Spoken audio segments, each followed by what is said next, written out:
we've got a predominantly reoccurring factor, and this is the 1 o'clock issue. What happens at 1 o'clock? We know that companies usually have their Go for lunch as well. Yes. But what else? But what else happens at 1 o'clock? What does a PV plant do? It peaks. Exactly. What is your take, gentlemen, on that? So like I said, the PV plant is peaking at 1 o'clock. So that's the most production you can get out of a PV plant in that particular time frame. So the major issue with most of the commercial plants is, like I said, it's lunchtime or the factory is actually slowing down. They use less power in that time slot. So rather moving the load over into that time slot, moving a lunchtime, or just getting the client to actually use that time frame when the sun is at its highest. Sure. Or phasing the production. Phasing the production. Different departments. Yes. Yes. That's like more of an engineering outlook at the production engineering that can be used as well. Definitely. Yeah. We know that the plant is producing at its max. How do you utilize it? Yes. So I think that's a methodology of business that partners or clients have to start looking at also. Yeah. But on your operation and maintenance and the SSLO methodology, we'll be actually can get the figures and the data to sit down with our client and actually say, this is what's happening. Yes. And then the client will actually be able, from the data we're giving, the consulting we're giving, and make a good decision as to is it possible, is it not possible? Do we load batteries rather over that period of time if we're losing bit of production because of lunches or whatever the case may be? Yeah. So the SSLO actually empowers the client to be able to use a system that we've got to make these clever decisions. Yes. And if it sounds negligible, but if you take over a year's production or tweaking one or two things, what the financial impact of it is could be massive. Yeah. You know, on that point, I was reminded about a recent real-world example that we've got on SSLO. So we have a client that typically has a production decrease at 12 o'clock, 1 o'clock, but then they've got their equipment that is being charged. So they've got EV machinery that they use within the facility that they actually charge, and that creates a peak load spike at 12, at 1 o'clock, between those time frames. And this is also a great SSLO point of view, because now they will be getting PV onto their plant in those times where they initially were relying on maximum demand charges from the utilities. They've got PV now supporting them. I remember, I think I know about the client you're talking about. I mean, we brought this up with it. Because at that time they don't use that equipment. They use it early in the morning, and the return was much better for them than was initially. They just wanted to get PV, and they never thought of that charging happening.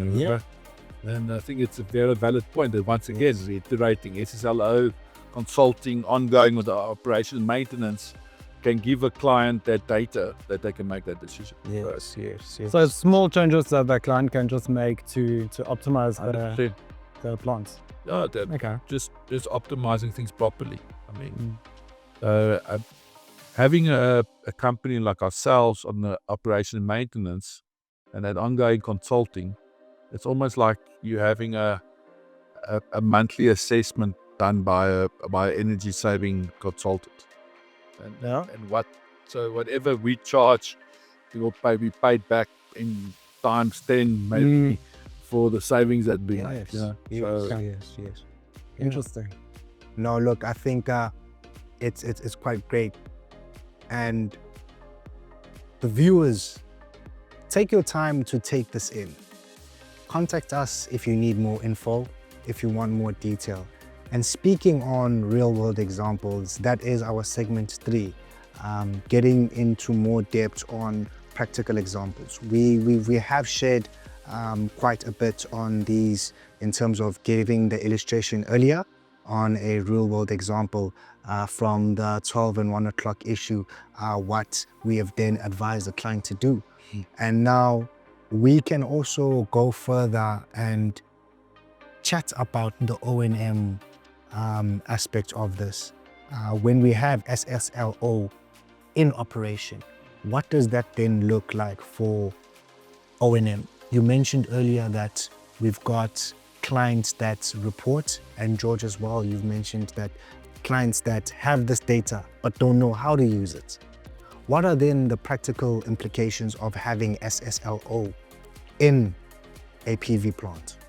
Well, like I said earlier, is when we just don't give the reports, we actually analyze them. Yes.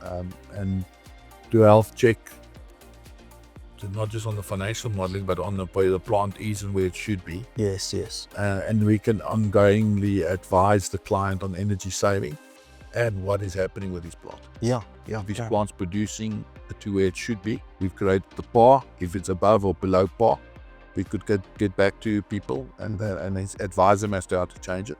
Sure. So I think it's a peace of mind that there's someone analyzing and actually looking after, not just sending data and reports, because a lot of those things are automated. Yes, yes. It says it on to the client. Some of the guys aren't even monitoring and actually taking it. Sorry. I would like us to then look at a aspect from real world examples of SSLO. Now, I'll then revert back to O&M. I remember we discussed sometime last week that there is a difference, and we were looking at a motorized circuit breaker versus a dry contact. Now, in your professional opinion, what is that difference? Why would SSLO be implied into that situation? Less moving parts, the better. I much prefer a contactor over a motorized breaker. There's less moving parts. The maintenance on a setup like that is much less.